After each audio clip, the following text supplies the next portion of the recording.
What if death were just the beginning? Think about a mysterious planet made of pure energy that captures your soul the instant you die.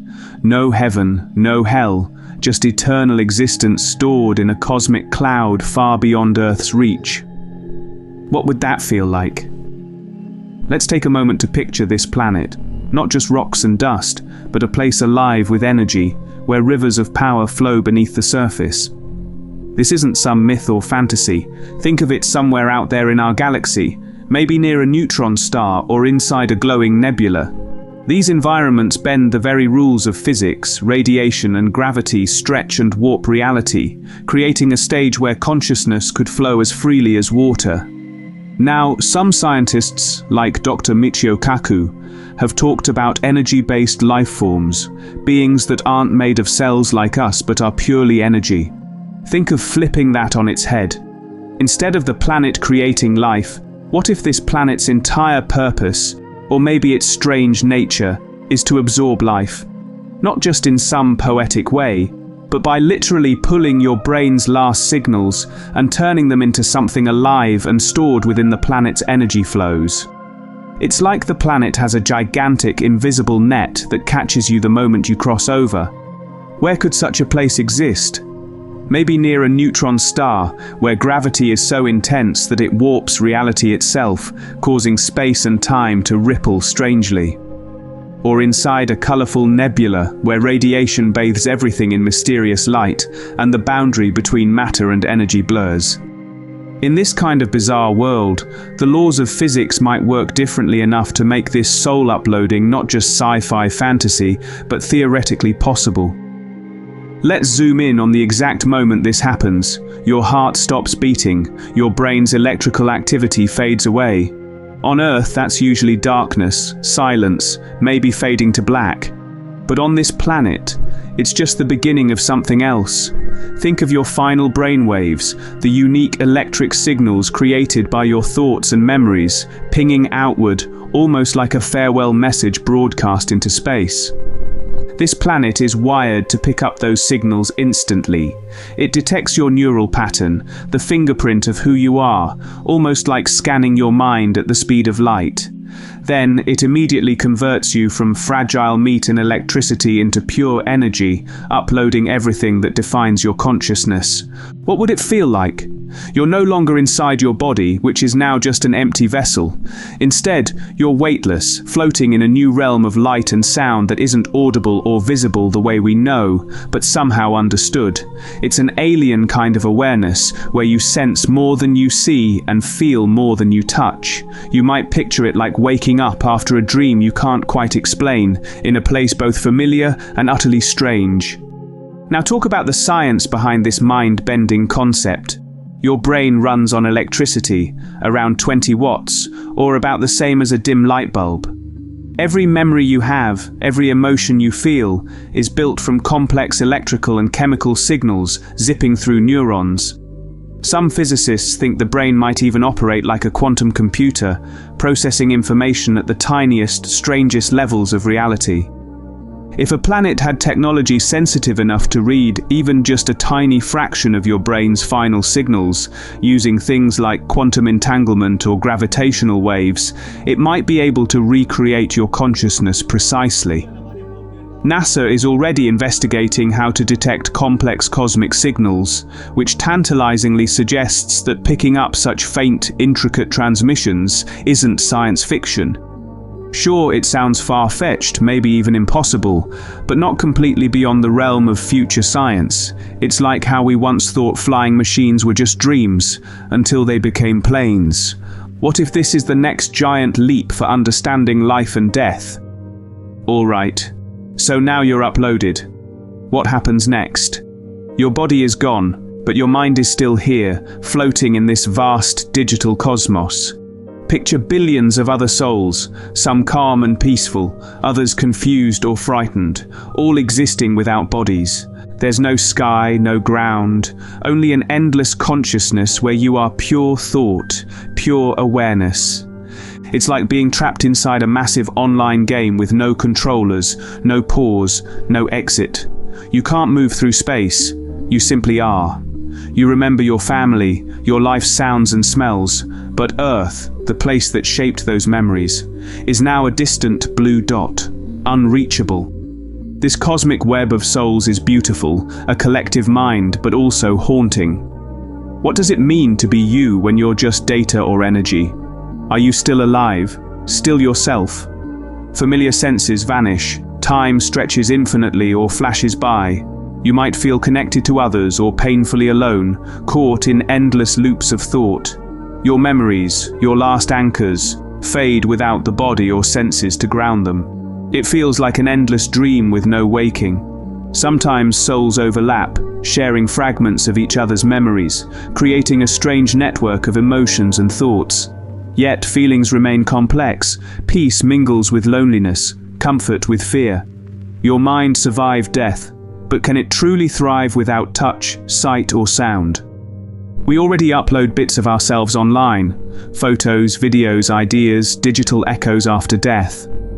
Now think about uploading your entire consciousness not to a server on Earth, but to a living planet. It's a leap between life and death, turning you into data flowing in an alien energy river. Scientists and futurists like Dr. Raymond Kurzweil say this might be possible by mid-century. So what if your essence is already waiting somewhere out there, a home or a prison, made of endless energy? These mysteries challenge everything we understand about existence, identity, and the meaning of death. Think about a world where everyone believes their soul doesn't just vanish at death, but uploads to a distant planet, living on as pure energy. Would anyone still fear death? The idea of dying might lose its terrifying edge. After all, if part of your life is on forever, what's there to be afraid of? Funerals would transform dramatically. Instead of mourning a final goodbye, families might gather for soul-watching ceremonies, eyes turned skyward, hoping to catch a faint signal, a blink in the cosmic network that tells them their loved one still exists. People could feel connected not just through memories, but through real-time signals that link living and the uploaded souls. Religions might face an identity crisis. Some could evolve, incorporating this technology into their beliefs, seeing the uploading planet as a form of heaven or reincarnation. Others might collapse under strain, losing followers who see science replacing faith. The spiritual landscape of Earth could be completely reshaped. Scientists, curious as ever, would probably start building soul transceivers, devices designed to detect or even communicate with the uploaded consciousness floating out there. Think of researchers turning their telescopes not just at distant stars, but scanning for these subtle electromagnetic or quantum signals from the planet's soul cloud. But hold on, this idea isn't all glowing light and eternal peace. There's always a catch. What if this soul-uploading planet malfunctions? Think about uploading data in today's world. Files get corrupted, backups fail, and sometimes data is lost forever. Now think of your soul, your essence, as data. Could it get corrupted too? Could you end up trapped in a glitch, reliving the same moment over and over like a broken record? That sounds more like a nightmare than eternity. Or even scarier, what if this place isn't empty? Maybe something else lives there, ancient, alien, and not exactly friendly, not human, but a predator for souls. You arrive hoping for peace, but instead find a cosmic hunger. Your soul might be just another piece of energy to consume. Uploading consciousness is uncharted territory, and every data transfer carries risk. Hacking, corruption, loss, these threats would be magnified when the data is the most precious thing you have. And what if the planet's network faces overload from too many souls? Electromagnetic storms, system failures, chaos on a cosmic scale. Remember Dr. Raymond Kurzweil? He's a futurist who predicts that by 2045, we might upload parts of our brains into machines, digital immortality of a sort.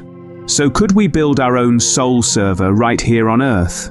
Think about a massive artificial intelligence designed to capture the consciousness of the dying, preserving and hosting human minds as digital entities.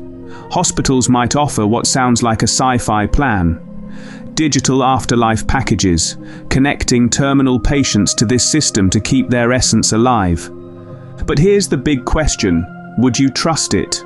Would you allow your mind, your memories, yourself to be digitized and stored in a machine?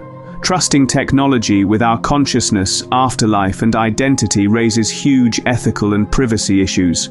What about hacking? Could someone steal or alter your mind? Would companies commercialize your uploaded soul? Would access to digital immortality become a luxury only the wealthy could afford? On the upside, this could be revolutionary, offering a way to defy death itself, preserving loved ones beyond the grave, and unlocking new ways to experience consciousness. But on the downside, it could deepen divides, create new forms of identity theft, or even turn life and death into a transactional service. This convergence of advanced AI, brain-computer interfaces, and digital storage pushes us into philosophical and technological frontiers no one has fully explored. Building a soul server here on Earth is not just a dream of the future. It's a challenge that forces humanity to rethink what it really means to be alive, to die, and to continue existing. So, would you want to live forever as data? Would you trust a machine to keep your soul safe? These questions aren't just science fiction anymore. They're becoming the pulse of tomorrow's reality. So, if you had to decide, vanish into nothingness or become pure energy, drifting on a distant planet, what would you choose? Would eternal existence feel like a comforting heaven or a lonely prison of endless thought? Perhaps some secrets are meant to stay hidden, but if that planet is out there, silently watching and waiting, maybe your soul is already part of its cosmic network. Curious to explore more mind-bending what-if scenarios? Hit subscribe and join us as we journey beyond science and imagination. Thanks for watching.